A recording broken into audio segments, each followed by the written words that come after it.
You are listening to Radio Belvaspata, South Africa. This show is dedicated to those who live and love from the heart in infinite ways.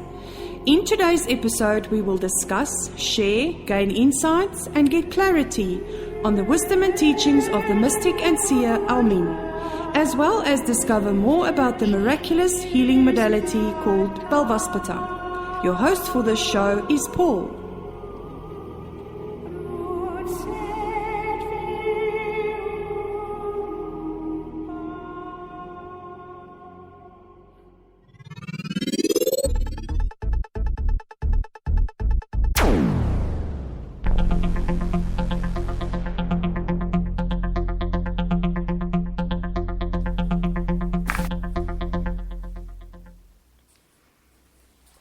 The new reality that is beyond duality and separation is the evolutionary potential and impulse at the present time. When major evolutionary impulses are not taken up, the vacuum that is created becomes invaded. Presently, vacuums will fill with artificial intelligence and mind control such that we live a programmed existence that is more and more binding. Hello everyone, I'm your host Paul. You are listening to Radio Belvaspata, South Africa, and this is a show for Thursday, the 27th of October, 2016, and I'm sharing our divine space tonight with the wonderful and powerful Master, Diane. Paul, thank you so much. Good evening, everybody. I'm so looking forward to our discussion tonight, Diane. I think we're going to have an incredible experience because, over the last few days we've been putting the show together, and it is mind-boggling as the synchronicity and the processes everybody shares, all on an individual level, but as we put it together, we see where we are going. Yeah, that's what's so astounding. As you say, over the last couple of days, there's been so much, and we were talking just before we came on the show, was that there seems to be enough for about 4 or 5 hours. So, ladies and gentlemen, gird your loins. Fantastic. There you go. Be warned that we are here in the studio and we are going to be sharing some really exciting and insightful information, all from the teachings of the Seer Almin and from some of her students around the world, and also from here within South Africa. So welcome everybody. This is Radio Belvaspata, South Africa. We're going to start off with a short little audio from the mystic and Seer Almin called A Little Discourse on Density. Meditation. I started saying it and I somehow got waylaid here somewhere. I was speaking about what forms density. And yesterday I said density is vibration. One dense level from another is separated by the rate of vibration. But what causes vibration to be slower is the triangle, the distance between the parts, the relationship between the parts. For instance, if you are one with your higher self in purpose, you've become the I am that I am, and your higher self is one with your highest self. Now, there's a very tight relationship between the three of you. Now you have very high vibration. The further away you are from your higher self, the denser it is, the lower the vibration. But there is another thing, that the infinite, which is much better than the creator, because the creator implies an act. The infinite simply is. Remember, doing is of the mind and being is just of spirit. The infinite is a much better word. Okay, the infinite has given another way to make density happen, and that is complexity. The more complex the creation, the more dense. Remember, I've been speaking about the fact that there are 10 other holodeck programs available to humankind, and there are electromagnetic manifestations that appear like other realities, 22 of those available to mankind. And they are called jewels, Jewels. So there are 32, that includes this holodeck program, 32 holodeck programs available to mankind. Meaning, if you don't like it here, okay, just go to the next one. And you do that by the shifts and maintaining the shift of your assemblage point. You can do that when you still the internal dialogue. You still the internal dialogue by erasing personal history. You know what she said this morning during the meditation? Get rid of the labels. You are no thing. Now the internal dialogue gets to this place of stillness. Now you can start to do magnificent things with that assemblage point so that you can come and go as you choose. But what separates these worlds, these holodeck programs, 32 in all available to mankind. If you go beyond that, you start to shapeshift into animals and things. But the 32 available to us are separated by vibration. And you find by density, in other words. And you find that the denser ones are the most complex. This is seriously complex living we've designed here. You know, we're sustaining major illusions. That takes a lot of energy. And so, not only do we have that, but we have this myriad of life forms. And my brothers and sisters, if you could just imagine, perhaps we can design a meditation to show us that, but if you can imagine the incredible interconnectedness of all life. We cannot pull one hair out of our head, but it affects the yak down in Mongolia or wherever yaks are. Okay, it will affect everything. That's how interrelated we are. We don't see it. If we could see that, this is a complex world we're in. The complexity has made it more dense. That's why as you raise in consciousness, life inside, it doesn't matter what you do outside, okay, but inside becomes more and more and more and more simple. It is true that it would start to affect the way your outside mirror is, because your environment is really just a mirror of who you are. But it becomes more and more simple. The innocence of the master. The innocence of just experiencing in the moment, in a place of complete stillness. It's simplicity. That heightens consciousness. It heightens vibration. It heightens awareness. So simplicity, complex.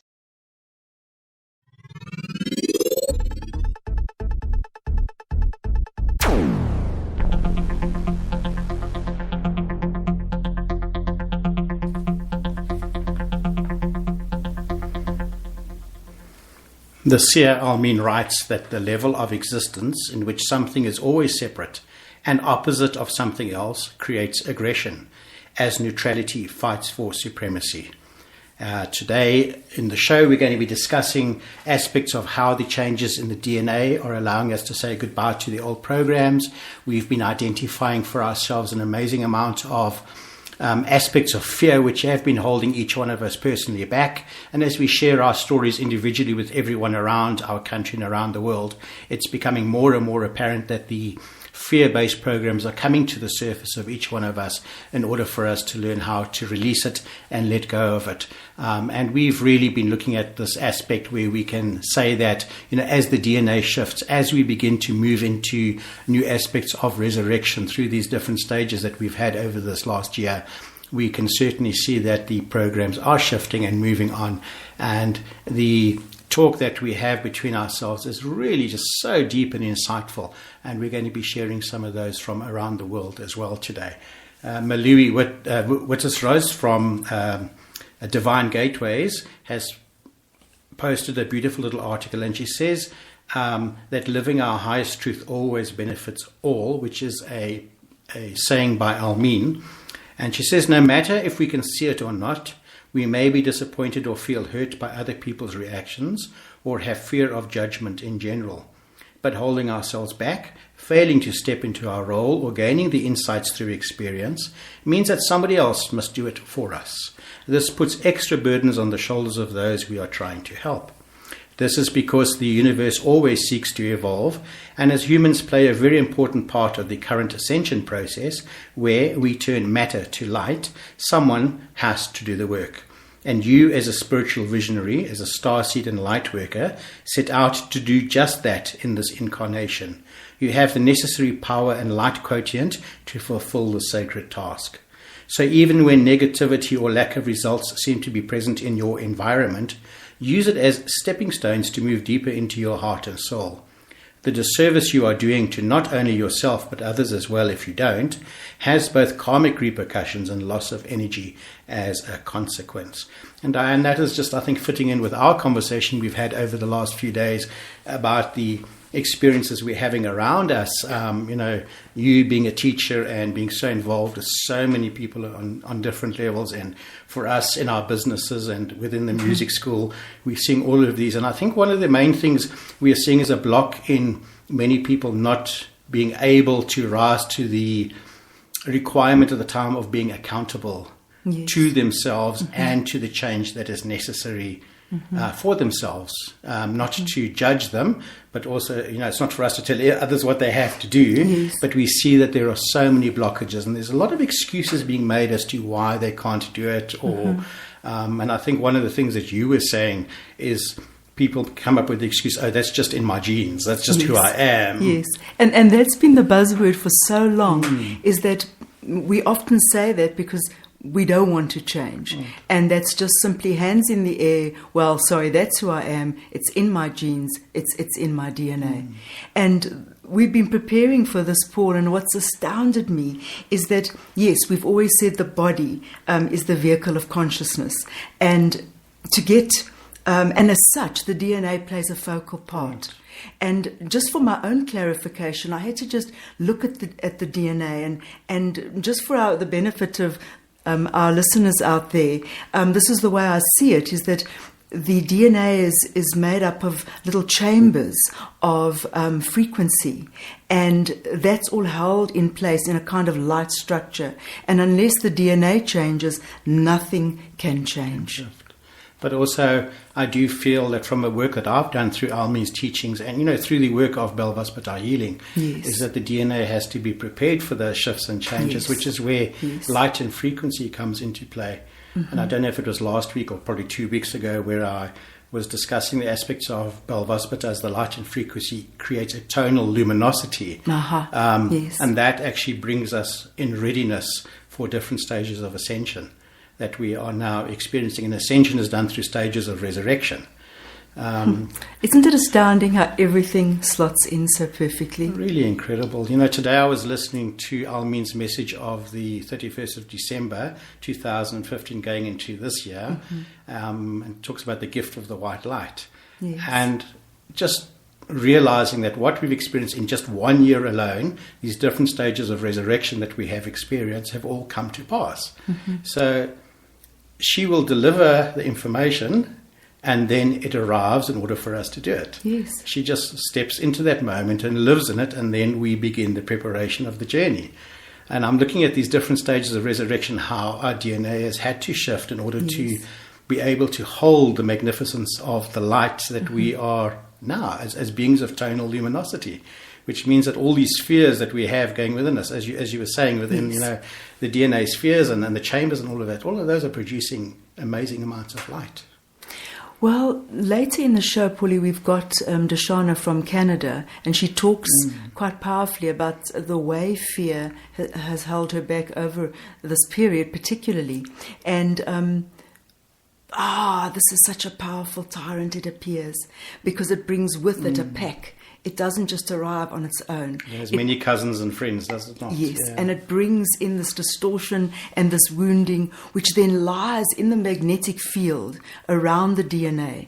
And it would seem that, well, that's it. However, we know, we've been talking about the Bruce Liptons and about various scientific attitude towards genes and DNA, and how that has shifted. In actual fact, we, by our intention, by the work that needs to be done, you were talking about preparation, can change our DNA. It is fluid. We are not victims of our DNA and our genes any longer. These perennial victims that Bruce Lipton speaks about. In fact, it is already changed. We just have to know it. And realize it and live in the fullness of those experiences. And each week when we do our show, I'm more and more amazed at the amount of insights that I gain just from sitting here and sharing with our audience and sharing with you and Michelle and Nico and everybody else in our environment. And it's absolutely mind-boggling. Not quite the correct word nowadays, but it just sweeps over you the enormity of what is really going on and the role that we all play in creating that change on, I want to say the earth, but I need to go bigger than that. Mm-hmm. Well, if I listen to the little clip we heard of just before this, where Amun was talking about having to play our part, and what we do here affects. She talked about the yak in Mongolia or Tibet. The hair of the yak, and I'm going. No hair of the dog. Not quite, but there we go. But isn't that astounding? That standing waveform that she talks about, that fractal pattern that she speaks of, that we are part of this. That we are part of this infinite experience, and yes, there are ways to shift the DNA, to cleanse it, to work to reveal this magnificence. But we know at another level that it's done, that it's already done. Yes, we wouldn't be doing it unless it had already happened, because otherwise we'd still be searching. And that's not what is happening. Things are being revealed. You talked about the light and the resurrection. Almina's been talking about resurrection. I mean, I was listening to the Atlantean angels and the principles. She was speaking about resurrection then. It was 2012-13, I think, yeah. No, we had very early postings by Almin and teachings by Almin, all leading to specific points. I think we came to a conclusion earlier this year that we'd realized that it was no longer just something to work on, it was actually something to work with. Yes. And that for me changed created a whole new paradigm of experience. But the benevolence that we've always associated with these teachings again and again reveals itself. So yes, we perceive our woundings, we perceive the pain that is associated possibly with the needy heart, these stories that we hang on to. And there are ways to allow those to disintegrate. I was speaking with a friend this afternoon, and I wonder if she's listening. So, Tunisa, I hope you are listening. We were talking about epigenetics and how often when there's been terrible trauma about that nations have experienced, that particular group or age group pass on those woundings within the genes and the DNA. And this work enables that to dissolve. And I've got a little note here which I just want to read, which we pointed at earlier on. And we were talking about, you will find as you evolve that your personal hold on life will lose its grip on you, and you will live from something larger than yourself. So those small perspectives that we have of life, those small interpretations of life that keep us in fear and survival and separation mode, they no longer have to be... For me, that is just such a heart-opening gift of something that you've read out for me, because I'm sitting here in the absolute, wonderment, the amazement of the gift of that experience, that I can recognize that maybe it's in a small way of recognition. I obviously would have to continue working on it to see a bigger and bigger picture. But just to know that I have the opportunity to be able to recognize that means that something has shifted for me. Yes. And I think there's been shifts around the world within our cosmos. Absolutely. I mean, you were talking about a clip that you saw about, it was a Jupiter? Yes, well, there's another thing along the way. So Saturn's North Pole has just changed colour. Nobody knows why. I did send it up on Facebook, so I know several, or many of our listeners will probably have read parts of that. So it's just a short aspect of it. Yes. So, and it's quite tongue-in-cheek, but it says, just when you thought our planet had enough doomsday problems to grapple with, Saturn went ahead and changed colours on us.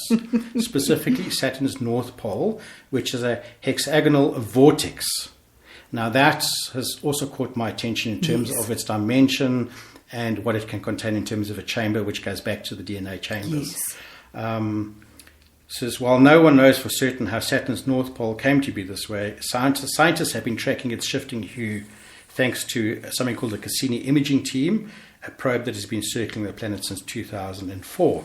And the basics of this is that this hexagonal pole was blue-black color in 2012, and since then it's progressed into bright gold.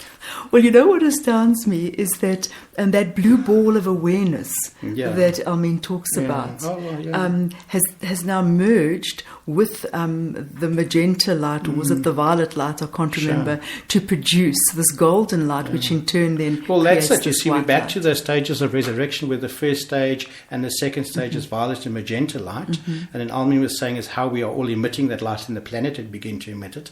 But then the violet and magenta light have created the golden light through the recent move into the third stage of resurrection. And the result of that is that we now start to produce white light. And that is an ongoing process for us to work with, and which means the DNA has now shifted to such a capability that is able to hold all the aspects of white light, which is a combination of all lights. White light is just a combination of Of all everything. light, yes. It's pure. Which also says to me that the body, which we talked about as being the vehicle of consciousness, is working optimally.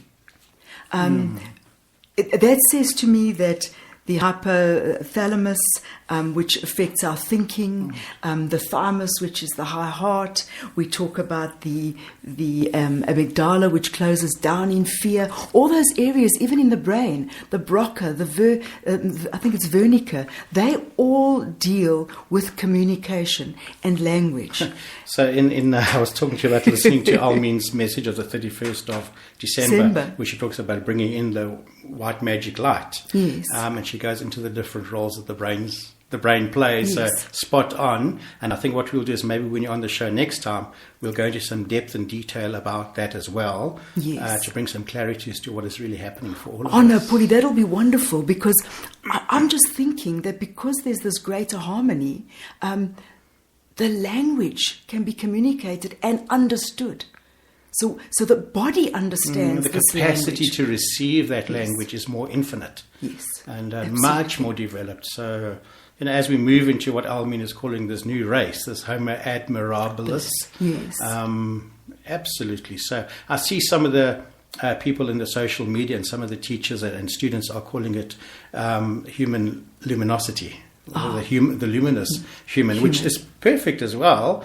But I think Almin's seeing us more deep in the future according to what she's really talking about. Well, everything seems to be working in harmony. Everything is working at a higher function. The pineal gland can now function optimally. That means that the endocrine system can work perfectly and allow for greater clarification and understanding. Really, really, just the depth of what is going on. It's just, and I'm hoping our listeners are able to feel as we're sitting looking at each other, just an absolute amazement and agreement of this experience. Sure. Paul, is there time? I'd just like Sure. I'd just like to mention these couple of points, because we're talking about DNA clearing and ongoing shifting, and these are the points that, or possibly the support system that we can lean on. And Almin has talked about angelic support. And the angels say that when we give up the emotion and the drama that is usually attached to that, it brings, for example, the 24 chakras online. And that is this new reality which is revealed. Right. She also talks about the sound elixirs and how DNA responds directly to sound. So that by listening to the elixirs, you're integrating this new coding in DNA without any effort. We've been working for a long time now on the body, the spirit, the soul merging, the pranic tube merging with the spine. We've talked about the endocrine system emitting this God hormone. We've talked about the masculine and feminine poles merging, the inner and outer space. And she also suggests, and this is very pertinent when we listen to Dashana later, is that the Lion's Gate wheels, we use those, it activates the pineal gland. To use the Rhino Gate wheels, that allows or activates those 8 primal cells, in the tailbone. Right. So these are all ways that we can continue this ongoing clearing and shifting. And within the spine and the tailbone, that DNA is so important to understand, is that that's what supports us physically in order to actually contain all of that as we transfer into a light form. Yes. Because we're becoming formless form. Yes. changing it. Well, by the way, I found a lot of old Almeen meditations that she did in Toronto way back when online. So I've downloaded them. We'll actually play them on the show one day. But she goes into formless form. Really, that old process of it is just so beautiful. So that's a good memory. It's valid still. There's some beautiful work. Talk a little bit now as well, Diane. You brought up something about the merging of the masculine and feminine. Yes. We have an audio clip to listen to.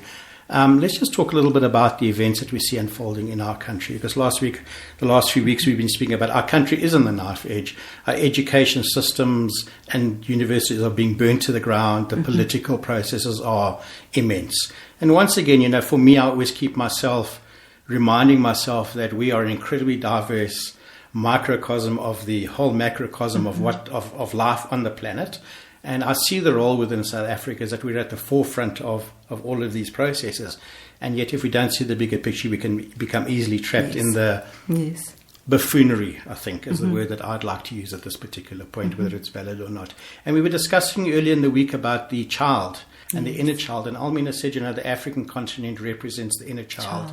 And we were talking pre-show as well about, people's inability to move into something that's more accountable. And we're talking about, in our own lives, how we have to progress a child into an adult without losing the childhood. And that's all relevant for you and me as well, and every other bit of work that we're doing. I mean, you're dealing with school children all day long, so you probably see it, as do we. Yeah, and we want to work gently with the inner child because you don't want to break her spirit or their spirit. However, that distorted inner child that is not properly parented, will have the tyrants and will cause chaos. Those exact same words that I'm seeing as well. And for me, there's two processes going at the moment. I do understand that perhaps on the bigger picture, we are burning down the old knowledge or old wisdoms. I understand that on a cosmic level may be going on, and the rioting that is going on is just relevant to all of that. But I do recognize is that we've got to keep the inner child, but we've got to grow it up at the same time. But we are seeing behavior that is extremely infantile in its nature. And that's the human race doing that. So, what is it that we are going through and we have to put into place to make that shift and change? Because we now have universities fully closed down for the year. We don't have any education happening on so many different levels and nobody responding to it. And no one taking responsibility for what needs to be done. And, there's no leadership in terms of all proper parenting coming out in terms of that as the infighting gets worse and worse. If I'm going to use the word worse and worse, but it is certainly escalating. Well, I suppose, Paulie, we have to look within at our own self-governance and our own self-sovereignty and the own inner child and work with all of that and understand is that there is this process trying to pull us back, and the DNA, because of its ability to shine its own light, it's in its own time frame now of shining, is that there is those processes on earth that is going to try and diminish that light. Yes. And if we think of the DNA and the way in the past it's held on to old associations and relationships within tribes and identity. Very much. We see that going on, this fight for identity, for retaining, what is you ultimately. That's it, well, that's what I'm thankful for the diversity within our country, and I'm celebrating it more and more as I begin to realize more and more its role. Very definitely. But I realize why I live in South Africa and what is going on there, and I'm trying to be accountable for all of that. But it is an ongoing process because the masses in our country are seen as problematic in that level. But again, we also know that it's media just highlighting the issues, and we're not necessarily seeing behind the scenes of those that are supporting other things. Yes, and that's another issue with this continually playing into that role of reporting it again and again and again and feeding it and giving it energy instead of necessarily perhaps withdrawing the energy and the focus instead of focusing on it and feeding it. Well, let's listen to Almeen's track now. It's the mystical ways of the Toltec, and it's called Merging the Feminine and Masculine. It's a fairly short track, but listen to what she's got to say. Let's hear that. And maybe there's some relevance there. Wonderful. In Okay, now you spoke about previous times where we attempted to join the masculine and the feminine, and that these were unsuccessful attempts. So when was the last time this was attempted, and why was it unsuccessful? Well, it's difficult to speak about length of time because from where we are now, it seems like about 150 million years ago. But if you were to ask me the same question in the denser level in which we existed in 2004, it would have been trillions of years ago. In the yin and the yang symbol, the feminine is depicted as a black form facing the opposite way of the masculine. It's the white form. And this is an accurate depiction of how, as mirror images of one another, the masculine and the feminine are opposites. If you merge the two shapes, they are still opposites, and great discomfort occurs, which makes them both want to move apart. It feels like a scorching when opposites are in close proximity and their opposite nature makes them seem non-life enhancing to one another. And so why is this successful now, this joining? Does that mean a solution has been found? Well, the key lies in achieving inner dynamic balance within both the masculine and the feminine, creating androgyny that allows them both to lose their gender. Without gender, there's no up or down or opposite poles, and they integrate in harmonious interaction.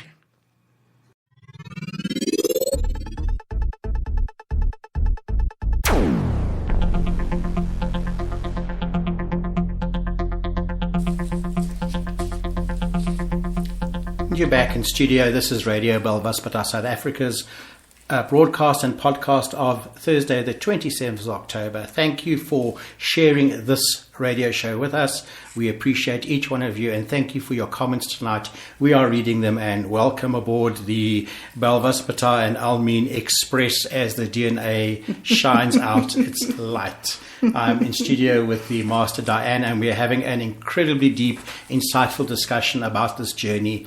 And we are hoping that tonight's radio show will actually inspire you to do more for yourself, to create that sense of self-sovereignty. And as Almina was explaining, to bring that sense of dynamic balance into place through recognizing for yourself what it is that you need to do and taking the power that is available to each one of us.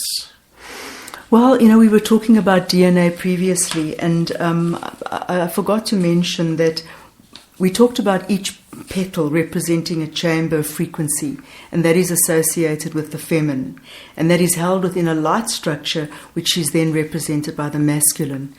So if there has been a merging of the masculine and the feminine, that would suggest this new marriage and the gifts that such a healthy, balanced marriage would bring. Yeah. I think that word marriage is a very interesting process, because we were talking about a sense of equality earlier, and the inner child, wanting that sense of equality and also to be recognized, because that's what's going on for us, is actual recognition. I think the issue is, what's said to be the issue is a byproduct of the actual problem. Is that need for recognition of identity. So we have to take care that we don't go straight back into it again, but realizing the work that you and I are doing for ourselves, individually and perhaps together, is going to play a bigger role in what unfurls in our next few weeks here. Well, something has just clicked, Paul, because I remember us looking at something in quite great detail, and that was what is it in our lives that we want attention for?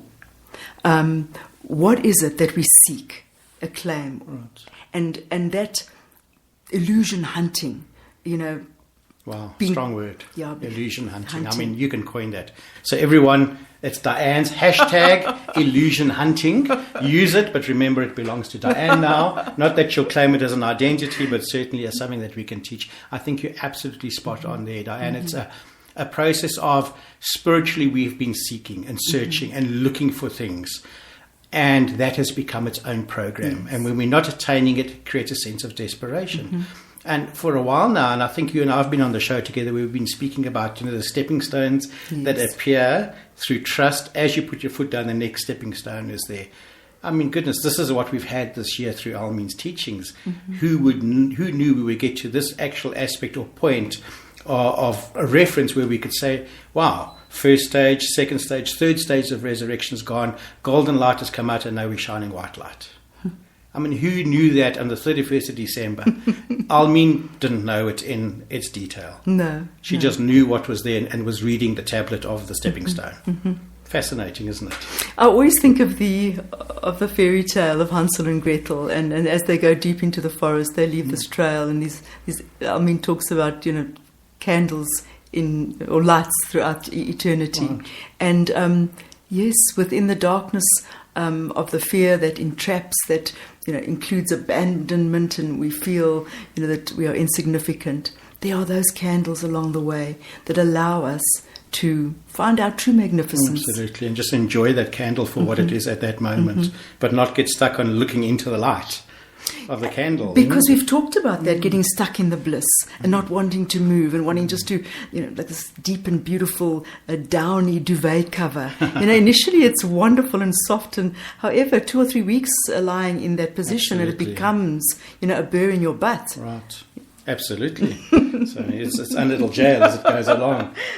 So, we were talking about other teachers and mainstream teachers talking about these aspects of genetics and changes in the DNA, and we've brought up the discussion around Bruce Lipton, who is a medical doctor and a scientist.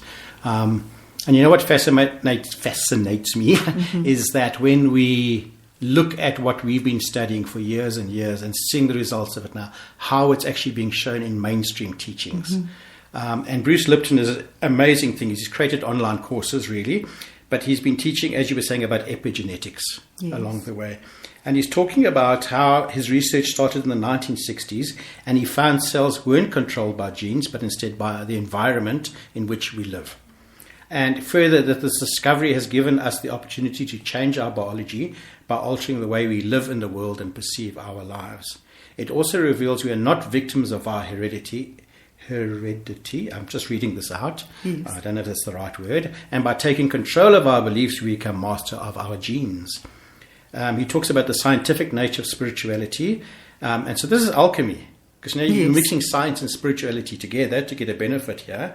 He talks about chemistry, physics, and genetics, and how biology is impacted through thoughts all the time. Who would have thought that a scientist would be talking about that? And teaching it in the most amazing ways. Yes. And he's saying is that the courses that he's done even help the most skeptical and fact-driven people, because many people have that scientific intellect that it's fact-driven. And he's saying is, did you know that your family hereditary isn't the end and your genes are not fixed? It's true. That's what he's saying along the way. So we have a short intro audio just to introduce him. Oh, lovely. Let's just see what he has to say about the biology of beliefs. Wonderful.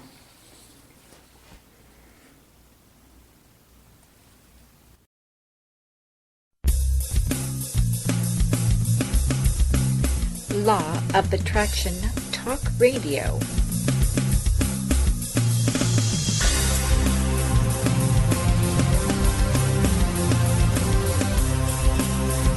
Get ready to be the best you can be. Stay tuned for the Law of Attraction Talk Radio with Jules.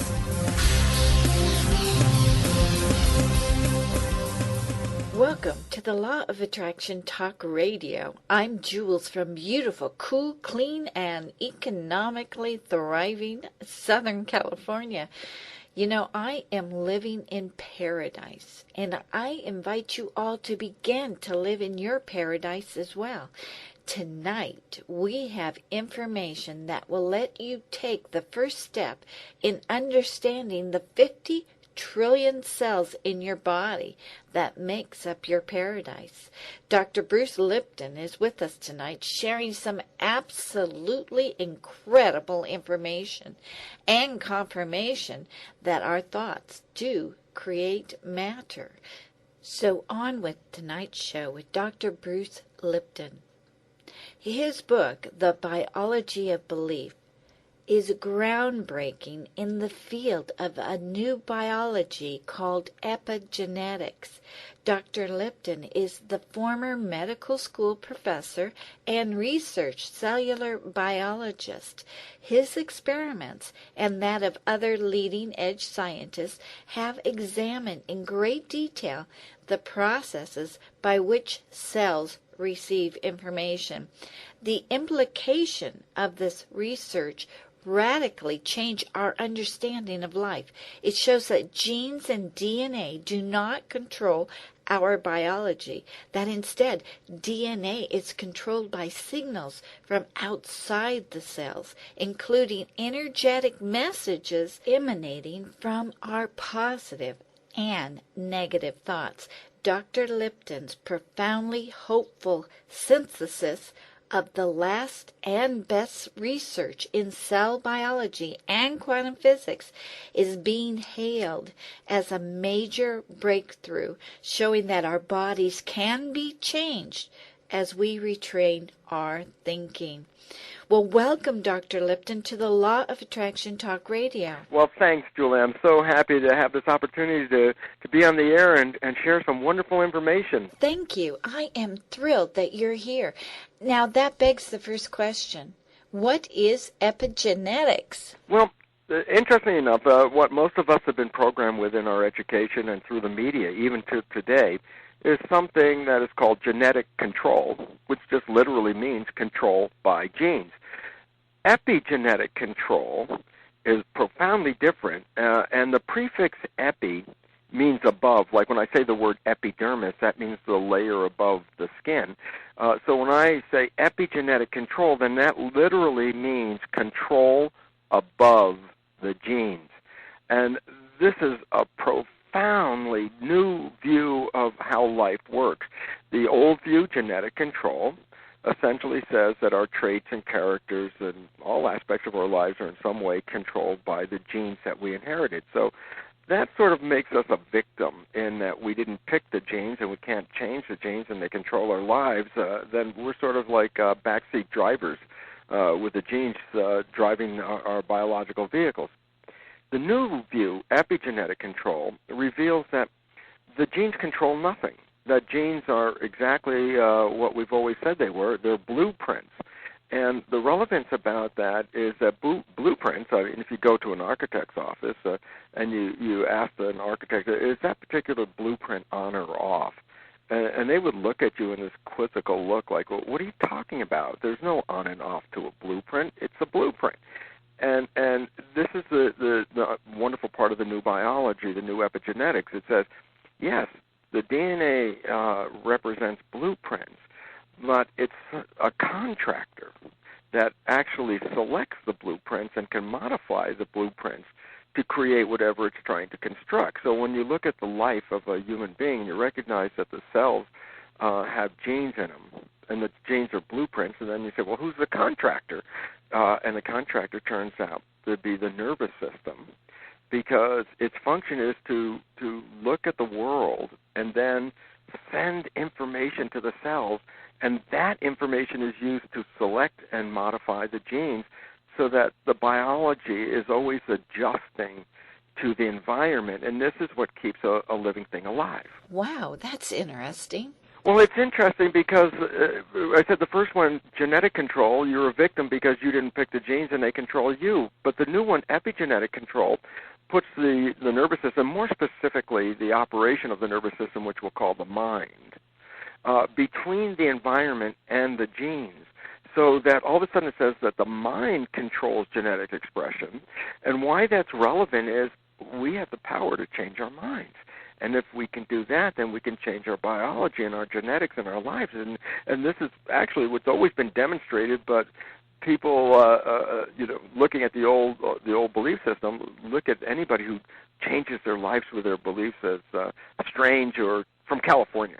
What were the discoveries that kind of transformed your life? Well, as you mentioned, when I got into science, I preferred that over the path of spiritual information, because in my personal history, there were a lot of people who spouted spiritual information, but their lives never really looked as good as the words they were talking about. So I said, maybe that's not the direction. I think I should go into science, because that's where everybody believes the same thing, and that whole belief system of the fact that the human body is a biochemical machine controlled by genes, and bought into the mechanics of a physical universe, and that's the way I look at biology.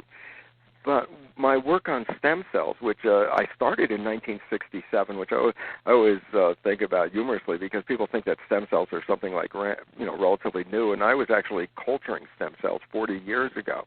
And the work from that presaged this new field of epigenetics, because the work from that revealed that genetically identical cells, when placed in different environments, would turn into different kinds of cells. So I could take genetically identical cells and put some in one petri dish with one culture medium and they become muscle.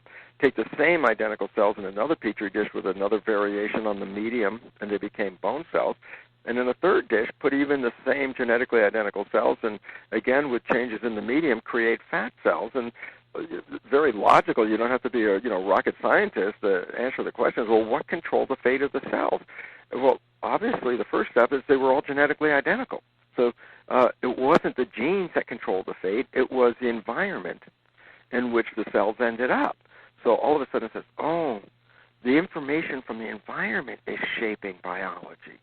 Well, this opened my eyes, because here I've been teaching medical students for years that, genes were controlling all these traits, and yet the cells in my tissue culture experiments revealed, no, the genes were responding to information in the environment.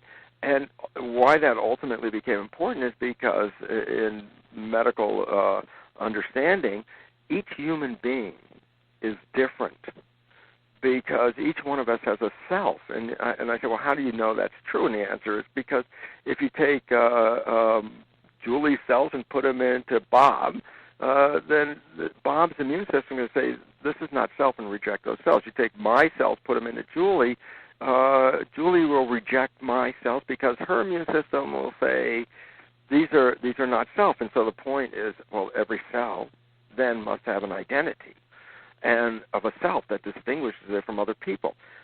When you get down to the nitty-gritty, as I was working with the molecular level of the cell's brain, the membrane, the truth is that the self is represented by a set of antennas, just like television antennas, little protein molecules, antennas, that are built into the surfaces of our cells. So each cell, most every one of our cells in our body has the self receptors. That's what it's called by science.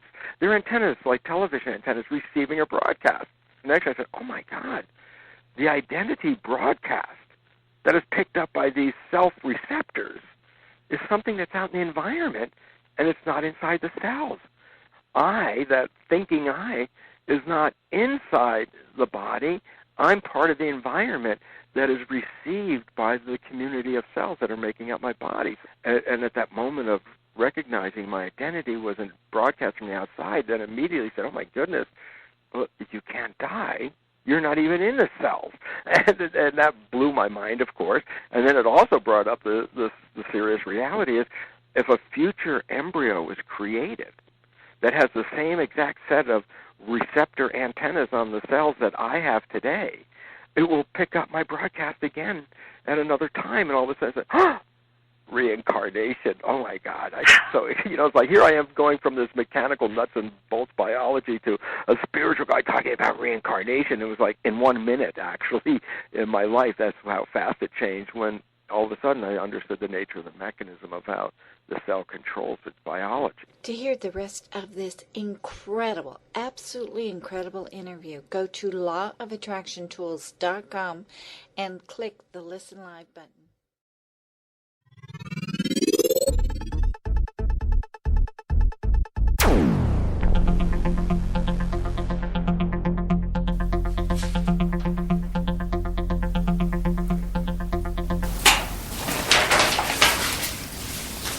And there we were listening to Dr. Bruce Lipton being interviewed by Jules, and you might get the connection we spoke earlier about what Diane was saying about the jewels of processes and experiences. So we were smiling about that synchronicity. But really what Dr. Bruce Lipton is teaching there, he said that everything you thought you knew about how genes work has been completely revolutionized. We've always learned that we are victims of our genes, and whatever disease runs in our family is bound to also affect us. But this simply isn't true. The time has now come for us to take back our power. New science shows that our genes do not control our lives. We do. And of course, we're linking this discussion with the aspects of the changes within the structures of the DNA and the DNA's ability to hold white light in fullness. And I think that's the journey that we are really on at this particular time, is learning how to allow the DNA to continue to expand in that white light and hold more and more of it for much longer periods of time and in more magnificence, which will then create these aspects of complete tonal luminosity for you, me, and everyone else on our planet to learn to live with. And Paul, really, what you said is so relevant, because Jules talked about a paradise, but we've been talking about bringing heaven to earth. And this is not a fanciful concept. This is something which... not anymore. It's not a dream or a biblical passage or a teaching. It is factually coming into play as we talk. And if each of us can evoke this perfection, this incorruptibility, this tonal luminosity,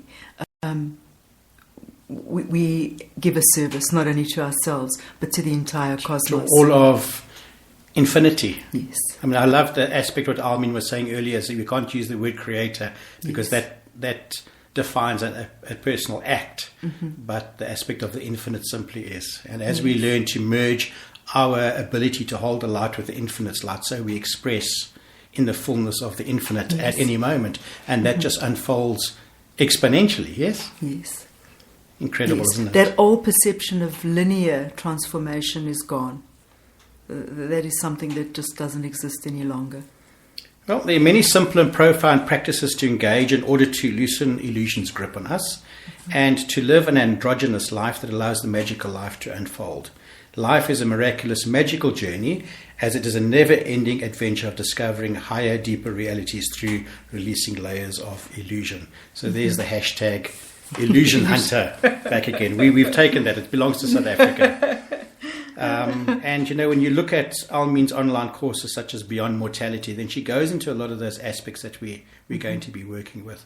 And I was listening to another audio clip by her last week where she talks about the 144 principles of living in glad expectation. And for me, that's a step that is now going to be coming in for us all to manifest and bring into being. And I'm really looking forward to that development, because it's always sat with me, this aspect of what does she mean by glad expectation? And I know that Kunal in Vancouver brought up that subject matter on our WhatsApp group a few weeks ago, because it was part of the daily cosmic mantra which we had posted up.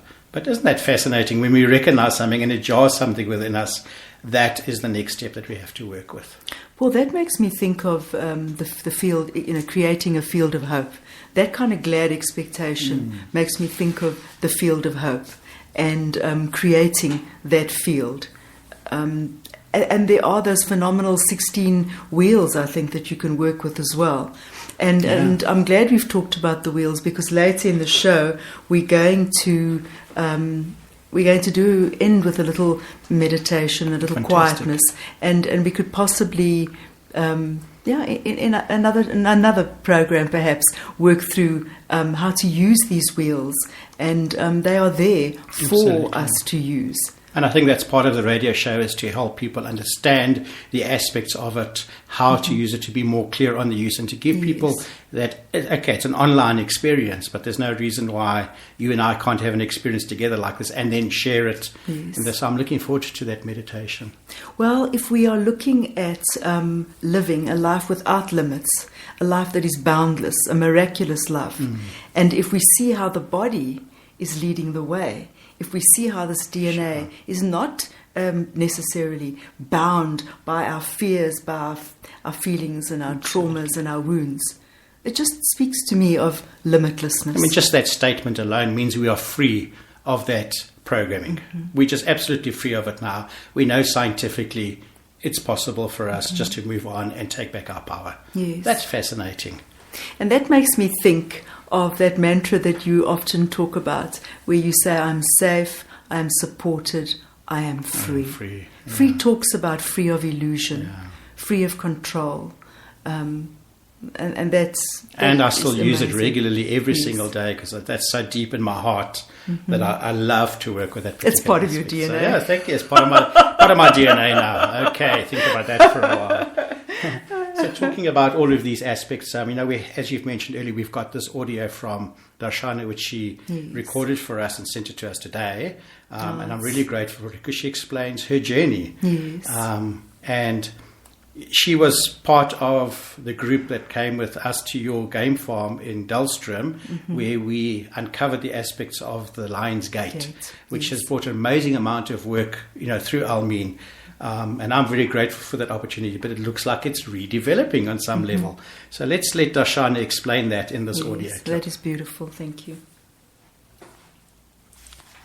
I've been knowing for some time now that I have to go within, but I've been so fearful.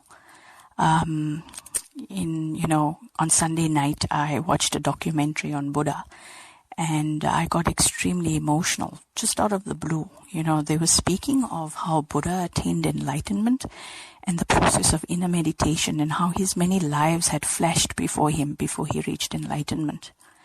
And while watching that particular part, I remember feeling intense fear and nausea, and I just started bawling my eyes out, It was quite weird, but anyway, when I awoke Monday morning, I felt sick in my stomach, so it's been kind of rough the last couple days for me. Lots of fear and avoidance to actually sit and go into expansion. And strangely enough, I've been alone, since even the landlords are away on vacation, so there's not much noise. And the little 4-year-old boy that I watch on a Tuesday and a Thursday decided not to come yesterday. So it's been eerily quiet for me.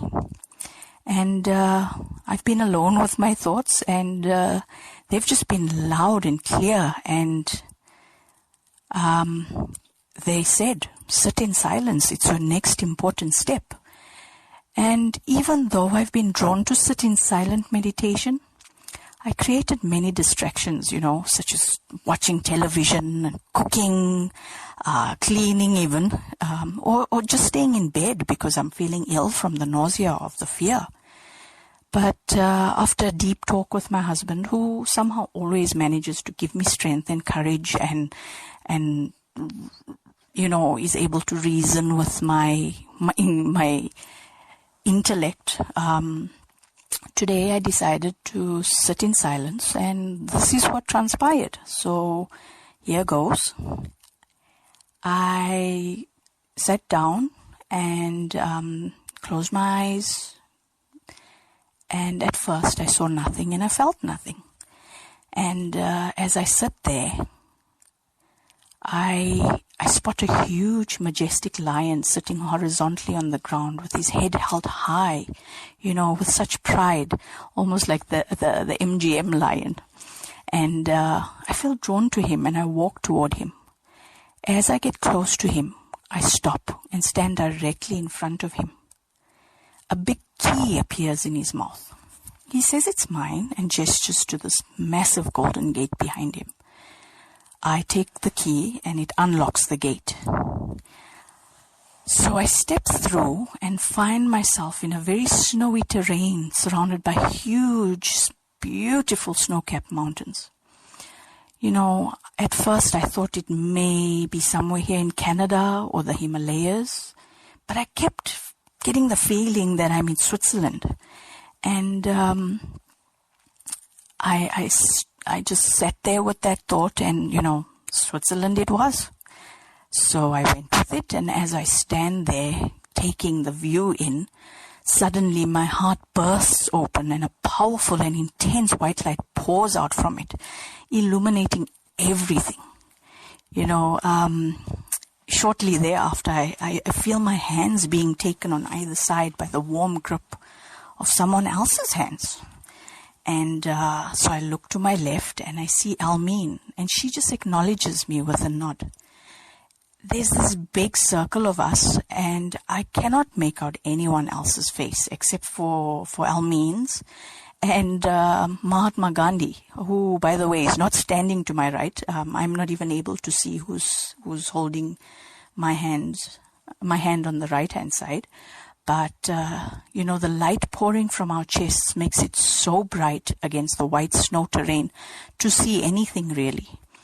It seems like we're all standing in this circle with all our hearts bursting with this white light. And I'm told, I don't know by who, but I'm told to come back here over the next 7 days. We will meet here every day for 7 days. Something is happening, but I'm not able to see what. And so I stood there and, just allowed, I was just being. It was absolutely amazing. And after holding the circle together for quite some time, our hearts stopped pouring the light and everyone starts taking a few steps backwards as they leave. And I am back with the lion, and as I reach to return the key, he says that I am now the keeper of that key. I look to the gate and it's slightly ajar. So I look at him as if to ask, should I lock it? And he just nods, and I understand that it is now open and I should leave it so. So, wowee, what a trip. I felt so much better afterwards. It's almost as if this energy had been building up inside of me, and this was the perfect release. Thereafter, I was absolutely famished. So, instead of overthinking this, I have decided to honor my inner thoughts and sit in silent meditation for the next 7 days as requested. And just to leave you guys with a fun fact, there is a bridge here in Vancouver that's called the Lions Gate Bridge.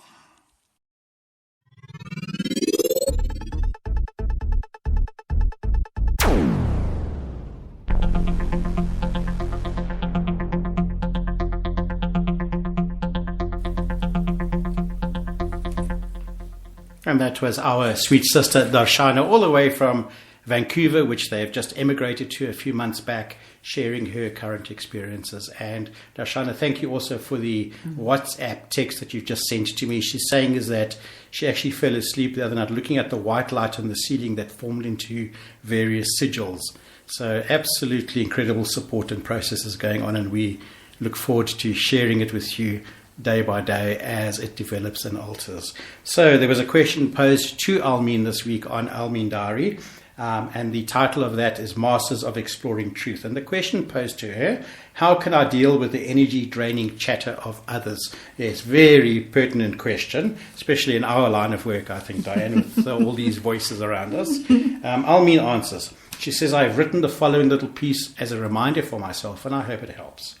I'm in love with life, with the stunning miracle of the river of diverse life forms that flows through space and time. I seek to be guided by its hidden laws and inspired by its timeless beauty.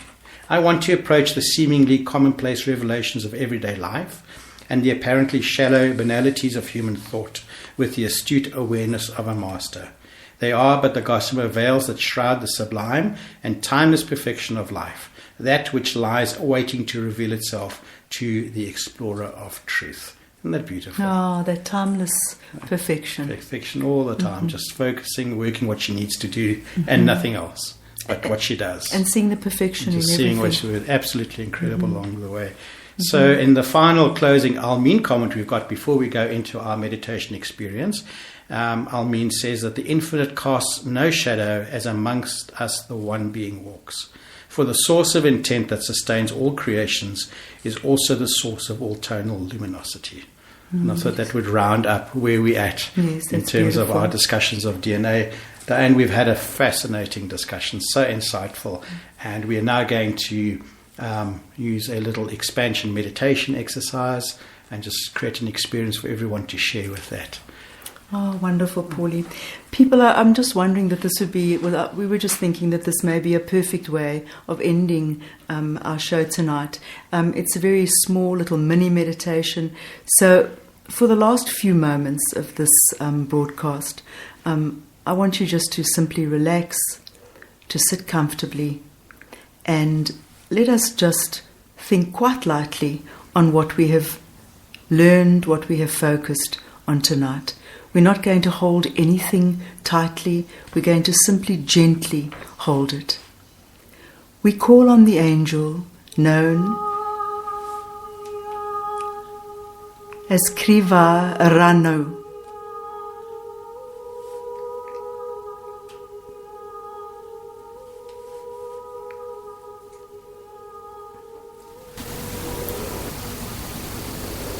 We call on this angel known as Kriva Ranu, the angel of creations of inspired frequency, whose function is the metamorphosing through full DNA, awakening of our capacities. We breathe in and we breathe gently out. We cast aside now any need to relate, to impress, to clarify or explain. We simply breathe in and we breathe out. And I want you now very lightly to choose one memory from the attic of the mind that continues to haunt. One memory that keeps you bound in repetitive sameness. See it, turn it over, observe it as if you were holding it in your hand. Do not close your fingers on it. Simply allow it to lay in the palm of your hand, and consciously, with great awareness, withdraw all focus or energy from it, and see it disappearing before your eyes, like a soap bubble in the wind. The story and drama and emotion associated with its entanglement is gone. Only the insight remains, a small kernel in your hand and in your heart. Without attachment, we are free of reference points. We drift now in spaceless space, in formless form, knowing ourselves to be awake, to be incorruptible and indivisible from the infinite.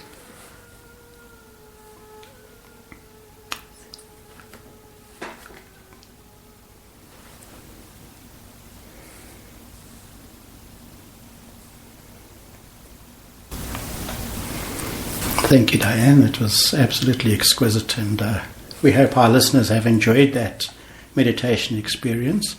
And just for information, we have used Vanessa Power's music from Ireland. So thank you very much, Vanessa, for allowing us that absolutely exquisite beauty. And you're on SoundCloud as well, and I think the name that you use is Exquisite Divine Beauty, or Vanessa Power, and so there's several tracks available. We were playing a track there called The New Beginnings of Homo Admirabilis as well. So that beautiful. Also helped, absolutely beautiful, and thank you for all of that. So we've come to the end of our show. Thank you for listening, and thank you to everyone from around the world. We are getting more and more people listening to our show every single week. Alex in Australia, welcome as well. We're looking forward to working with you as we go along. And yes, please send us your comments, please send us your information, and please know that we are on Facebook, we are on Instagram regularly, we are available on our website under belvaspata.co.za, and we do have a local WhatsApp group where we are interacting quite regularly. So if you wish to be part of that, we need to get your phone number to log you onto it. and many developments coming for all of us as we move forward. And as our DNA learns to hold new things, we'll be bringing that out as well. Diane, thank you so much for everything tonight. Thank you for being part of us. No, thank you, Paulie. Good night all. We wish you well. Bye-bye.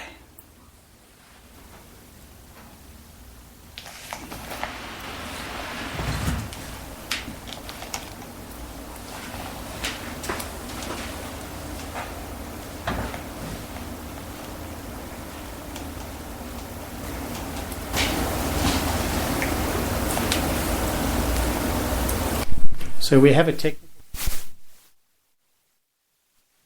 jam up of the system, which is absolutely fascinating considering what we've all experienced tonight. And we'll be going off air as soon as we can.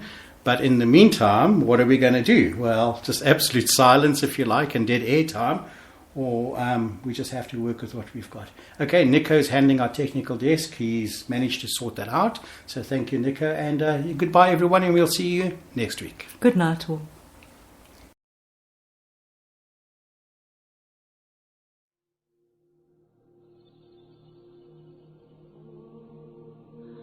You've been listening to Radio Belvaspita, South Africa. Thank you for listening and sharing in our discussion.